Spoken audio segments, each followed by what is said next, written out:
이제 눈 건강에 도움이 되는 영양제도 드시고 계신데요. 이게 실제로 도움이 될지 또 식품으로 섭취할 때와 차이점은 있을지 궁금합니다. 요즘 영양제에 대한 관심도 많아지셨는데요. 우리 신경막, 망막의 가장 중심부를 황반이라고 합니다. 가장 중요한 부분인데 이 황반 밑에는 루테인이나 지아잔틴 같은 색소가 풍부하게 분포해 있어야 합니다. 하지만 중요한 것이 이러한 색소들은 체내에서 합성이 되지 않기 때문에 우리가 외부에서 섭취를 해줘야 되거든요. 네. 그래서 루테인이나 지아잔틴을 외부에서 충분히 섭취해 주는 게 눈 건강에도 굉장히 중요합니다. 이런 루테인, 지아잔틴은 카로티노이드계의 색소로서 호박잎이나 케일, 시금치 같은 녹황색 채소의 엽록체에 풍부하게 분포되어 있거든요. 충분히 섭취해 주시는 게 도움이 되고요. 요즘 영양제로도 많이 드시고 좋은 방법인데 간혹 영양제로 너무 과량 섭취하시거나 특히 흡연하시는 분들은 이런 색소를 같이 섭취하는 경우에는 부작용이 나타난다는 그런 보고들도 많이 있습니다. 그리고 비타민 C에 대해서도 요즘 관심이 많으시죠. 비타민 C는 이제 항산화제인데요. 보통 오렌지나 양배추, 깻잎 등에 많이 포함이 되어 있습니다. 이런 비타민 C는 백내장 진행이나 또 황반 변성을 늦춰주는 그런 효과가 있고요. 또 안구 자체의 노화를 방지해주는 효과가 있기 때문에 이러한 식품들 많이 드시기 바랍니다. 집에 갈 때 오렌지 깻잎 사가지고 가야겠어요. 여기 싸드릴게요. 여기. 아니 근데 아까 저 화면 속에 그 김건아 씨 보면 눈 이렇게 뻑뻑하고 가려울 때 네. 미지근한 수돗물 이렇게 그렇게 샤워하셨잖아요. 하시더라고요. 저도 사실 가끔 하기도 하는데 이거 안 좋은 방법인가요? 사실은 네. 눈을 뜬 상태에서 샤워로 이렇게 눈을 씻게 되면은요. 네. 나는 너무 편해서 효과가 보였기 때문에 난 좋아라고 생각하시는 분들도 계시는데 저는 절대로 추천드리고 싶지 않습니다. 왜냐면은요. 눈물 표면에는 눈물이 있거든요. 이 눈물이라고 하는 거는 눈 건강에 상당히 중요한데 건강한 눈물마저 다 씻겨 내려가는 문제가 생깁니다. 그래서 우리가 지금 수돗물은 요즘에는 뭐 마셔도 될 만큼 안전하다고 얘기하지만 수돗물에 또 사는 균들이 있어요. 이 균이 감염이 되게 되면은 이 안과적인 문제에서는 각막염이 생겨가지고 결국 시력을 손상을 일으키는 흔한 원인 중에 하나거든요. 네. 그래서 이렇게 눈으로 뜬 상태에서 좀 씻어내는 거는 조금 안 하셨으면 좋겠습니다. 그리고 이제 사례자분이 그 댁에서도 선글라스 끼셨잖아요. 맞아요. 저거 컴퓨터 하실 때. 뻐가면서 네. 막 끼시더라고요. 그거 괜찮아요? 그 바깥에 나가셨을 때 선글라스 착용을 하시는 거는 뭐 습관이 좋은 습관입니다. 네. 근데 댁에서 착용하시는 거는요, 뭐 굳이 모니터 때문에 하신다고 그러면은 모니터를 조금 막는 그런 제품도 나와 있으니까 그게 있더라고요. 낫지 않을까 네, 생각이 네. 듭니다. 보안과. 왜냐하면은 아까 상당히 선글라스가 시커매요. 어. 검게 되면은요, 네. 우리가 어두운 걸 느껴가지고 동공이 커지거든요. 그러면은 우리가 자외선 뭐 아니면 블루라이트 차단하려고 선글라스를 꼈는데 오히려 동공이 커지기 때문에 자외선과 블루라이트에 더 노출이 되는 수가 있습니다. 그러니까는 가장 좋은 거는요. 선글라스 고르실 때는 상대방이 내 눈의 모양을 볼 수 있는 정도의 색깔, 그 정도가 좋을 것 같습니다. 그리고 많은 분들이 오해하시는 경우가 있는데 이 선글라스도 유통기한이 있습니다. 네네네. 우리가 선글라스 표면에는 이 자외선 차단을 하는 코팅이 있는데요. 이 코팅이 일반적으로 한 1년 정도 지나면 벗겨지기 시작해요. 그래서 아무리 관리를 잘한다고 하더라도 2년에 한 번씩은 렌즈 교환하시는 게 자외선 차단에는 도움이 됩니다. 네. 자, 그렇다면 지금부터는요, 생활 속에서 눈 건강을 지키기 위해서 어떤 습관들이 필요할지 하나하나 살펴보도록 하겠습니다. 이름하여 눈 부릅뜨고 지키자 생활 속 눈 건강법이에요. 부릅뜨고. 실내 습도를 유지, 또 수분과 좋은 기름 섭취를 충분히 하라고요, 사 교수님. 예, 건조한 공기는 안구 건조증을 악화시키는 가장 큰 원인 중에 하나입니다. 그래서 실내 환기를 자주 해주셔서 실내 습도를 60% 정도로 맞춰주시는 게 가장 좋고요. 요즘처럼 너무 춥거나 미세먼지가 많은 날 환기가 어려우신 경우에는 실내 가습기나 또 빨래 등을 널어서 습도를 적정하게 유지해 주실 필요가 있습니다. 또 우리가 몸이 많이 수분이 부족하고 그러면은 네. 눈물 생성 자체도 좀 줄게 되거든요. 그래서 중간중간 물을 자주 드셔서 몸을 위해서 또 눈을 위해서 수분 부족이 일어나지 않도록 하는 게 중요합니다. 마지막으로 좋은 기름인데요. 네. 흔히 말하는 불포화 지방산이 많이 함유되어 있는 그런 식물성 기름을 드시는 게 좋습니다. 눈물층은 그림에서 보듯이 점액층, 수성층, 지방층으로 나뉘어져 있는데요. 이런 좋은 기름을 적절히 섭취해 주시면 지방층이 충분하게 보충이 되고 건강한 기름이 만들어지기 때문에 안구 건조증을 완화시켜주는 그런 효과가 있습니다. 그러면은 눈 부릅뜨고 찾아 먹어야 되는 불포화지방산 식품 어떤 게 있는지 한번 좀 소개해 드릴게요. 예, 이쪽 맞습니다. 보시면 오메가3가 풍부한 식품으로 생선 그리고 들기름, 견과류 추천해 주셨어요, 교수님. 예, 들기름과 올리브유가 대표적인 예이고요. 그 외에도 참기름이나 견과류, 아몬드 오일, 해바라기 씨유 등이 도움이 됩니다. 이런 불포화지방산은 아무리 몸에 좋다고는 하지만 또 기름은 기름이거든요. 그래서 너무 또 과량되시면 칼로리가 높아서 안 좋을 수가 있습니다.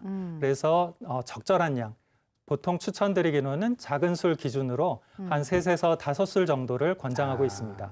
그렇군요. 자, 두 번째 생활 습관으로 넘어가 보겠습니다. 네. 이것도 정말 중요하다고 해요. 바로 5010 눈 건강 법칙을 지키자. 5010 좀 생소한데. 네, 어떤 생소하시죠? 건가요? 네. 우리가 요즘에 워낙에 가까운 근거리 작업 많이 하지 않습니까? 뭐 컴퓨터도 그렇고 스마트폰도 이제 많이 보게 되는데요. 이 사실 가까운 거로 보게 되면 집중을 하게 되잖아요. 그 집중을 하게 되면 눈 깜빡거리는 게 약해지기 때문에 안구 건조증이 첫 번째 심해지고요. 지나치게 집중을 하게 되면은 조절 이상이 오기 때문에 요즘에는 젊은 노안이라고 그래가지고 30대인데도 불구하고 노안의 증상으로 병원에 오시는 경우도 꽤 있거든요. 네. 또 그런 문제가 생길 수가 있습니다. 그리고 50세 이상에서 이제 돋보기를 쓰시는 분들이 이제 많이 질문하시는 게 있어요. 아, 나는 돋보기를 끼면 한 뭐 15분, 20분은 잘 보이는데 2, 30분 지나면은 이제 너무 안 보이게 되는데 이게 눈에 이상이 있는 거 아니야? 라고 말씀을 하시는데요. 네. 정상입니다. 아. 우리가 돋보기라고 하는 거는요. 뭐 2시간, 3시간 보다고 있는 게 아니고 일반적으로 30분, 오래 가도 50분 정도 보고 쉬셔야지 돼요. 그래야지 이제 다시 원 상태로 복귀가 되거든요. 그래서 5010 법칙이라고 하는 거는 50분은 이제 가까운 거로 보면은 일하고 10분을 쉬자. 쉬자. 쉬는 것도 그냥 쉬지 말고 먼 산을 멍하니 쳐다보거나 아니면은 눈꺼풀을 찜질을 해주면은 더 도움이 되는 것으로 알려져 있습니다. 네. 그리고 아울러서 이제 평소에 눈 건강을 지키려면 눈 마사지라든지 뭐 눈 운동법도 꾸준히 하면 좋다고 하는데 교수님 어떤 걸 좀 해볼까요? 이게 우리가 상당히 정보의 그 홍수 속에서 사는 것 같아요. 제가 이제 검색을 또 어젯밤에 다 해봤거든요. 그랬더니 이제 내년이면 제가 안과 의사가 된 지 30년 차인데 어머나. 제가 전혀 모르는 운동법, 시력이 올라가는 운동법, 와. 마사지가 많습니다. 그래서 이제 시청자 여러분께서도 인터넷으로 이제 검색을 하실 때는요, 조금 어느 정도는 선택적으로 이제 하셔야 될 것 같고요. 네. 제가 오늘 말씀드릴 내용은 아주 간단하면서도 확실한 효과가 있는 것입니다. 네. 아, 눈 안쪽의 근육, 그리고 눈 바깥쪽의 근육을 스트레칭 시키자라는 운동법입니다. 아주 간단합니다. 어떻게 해요? 먼저 가까운 거에 이제 엄지손가락을 이제 보시고요. 네. 시청자분도 한번 따라해 주시기 바랍니다. 10초 정도 가만히 쳐다보세요. 집중해서 보시고요. 그리고 멀리 10초를 또 보게 됩니다. 아무 생각 없이 멍하니 먼 산을 쳐다본다고 생각하시고요. 다시 한번 엄지손가락을 보게 됩니다. 10초 후에 또 멀리 보게 됩니다. 이거를 1, 2분 정도 하시게 되면은요, 눈 안에 조절 기능을 담당하는 근육이 수축되고, 이완되고, 수축되고, 이완되고, 이런 식으로 되기 때문에 눈 건강에 도움이 되고요. 이 노안이 빨리 진행하는 것도 억제할 수가 있습니다. 그리고 이제 눈 바깥쪽의 근육의 스트레칭에 대해서는요, 바깥쪽. 상하 좌우 운동 이렇게 얘기를 하거든요. 상하 우리 눈을 오른쪽 보세요라고 얘기하면은 오른쪽을 보셔야 되는데 대부분이 머리가 움직입니다. 그러니까 머리가 가만히 계셔야 돼요. 그래서 이 운동을 하실 때 도움이 되는 거는요. 두 번째, 세 번째 손가락으로 눈 끝을 잡으세요. 그래서 머리를 고정을 한다고 생각을 하시고 최대한 이제 오른쪽을 봅니다. 오른쪽을 하나, 둘, 셋 보시고 이제 왼쪽으로 하나, 둘, 셋 위로 하나, 둘, 셋 밑으로 하나, 둘, 셋. 그리고 시계 방향으로 한 바퀴 돌리시고 시계 반방향으로 한 바퀴 돌리시고 이게 하나의 세트인데요. 이거를 한 서너 차례 아침 저녁으로 하시게 되면은 눈의 근육이 유한되기 때문에 눈 건강에 도움이 됩니다. 이게 일명 째려보기 운동이에요. 째려보기 운동이라고 할 수 있죠. 근데 이거 혼자 했을 때 해야 될 것 같아요. 근데 시원한데요? 시원합니다. 네, 시원하네요. 이렇게 째려보게 되는데. 네, 시원합니다. 오해의 네. 소지가 있으니까 혼자서 있을 때 하시면 좋을 것 같고요. 네, 요 눈 스트레칭도 간간히 해주면 좋을 것 같고요. 네. 그다음 눈 건강에 도움이 되는 생활 속 습관 세 번째로 넘어가 보도록 하겠습니다. 안약은 처방받은 안약만 쓰자. 아니, 저도 가끔 눈이 피로하고 아프면 약국 가면 눈 피로 풀어주는 안약 주시거든요. 그거 그냥 사용해도 되는 건가요? 예, 또 급해서 안과 가기 어려운 경우에 약국에서 안약을 넣으시는 경우가 있는데 뭐 약국에서 안약을 넣는 것 자체가 문제는 아닙니다. 하지만 들어있는 성분들이 장기간 사용하기엔 좀 부적절한 경우들이 있는데요. 네. 특히 덱사메타존이라고 하는 스테로이드 성분은 한 달 이상 오래 쓰는 경우에는 백내장이 올 수가 있고 또 안압이 올라서 녹내장으로 발전하는 경우도 있습니다. 따라서 안약을 오래 사용하셔야 되는 경우에는 안과에서 적절한 성분을 처방받아서 네. 경과를 보면서 사용하는 것이 좋습니다. 네. 그리고 네 번째는 처방은 필요 없지만 조심해 써야 되는 거 이겁니다. 스마트폰 대놓고 쓰지 말자. 그러면 몰래 숨어서 쓰자. 이런 건 아니겠죠, 교수님? 네, 좀 건강하게 사용하자는 의미입니다. 영상을 보면서 설명을 드리겠습니다. 우리가 가장 나쁜 거는요, 어두운 곳에서 집중해서 스마트폰을 보는 것은 상당히 안 좋습니다. 왜냐하면 어둡게 되면 동공이 커지기 때문에 아까 블루라이트 같은 거에 노출이 되기 쉽고요. 스마트폰을 사용할 때는 밝기를 좀 낮추시고요. 그리고 핸드폰에 있는 블루라이트 차단 기능을 열어주시고요. 그리고 20분 정도 사용한 후에 10분 정도 휴식을 취하는 게 도움이 됩니다. 그리고 마지막으로 이 스마트폰을 건강하게 사용하는 방법은 30cm 정도 유지를 하시는 게 도움이 30cm. 됩니다.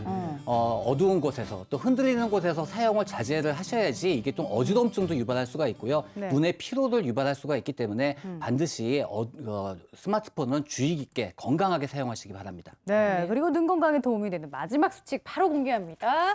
40 넘으면 1년에 2번 안저 촬영하자. 네, 사 교수님. 예, 저는 개인적으로 이게 제일 중요하다고 생각하는데요. 오늘 나왔던 여러 가지 이런 수칙을 지킨다고 하더라도 눈 건강이 나빠지는 것을 완전히 막을 수는 없습니다.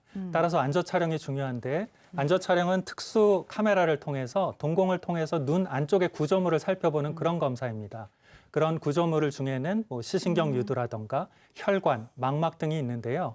이런 것들이 대부분 실명과 관련되는 질환들, 예를 들면 녹내장이나 시신경병증, 당뇨망막병증, 고혈압 망막병증과 같은 여러 질환을 조기에 진단하는 데 굉장히 유용한 검사입니다. 따라서 40 넘으신 성인들은 꼭 한두 번씩은 가서 안저 촬영을 하시는 것이 좋겠습니다. 네. 네, 이렇게 해서 눈 건강 지키는 방법 살펴봤고요. 저희가 오늘 준비한 내용 여기까지입니다.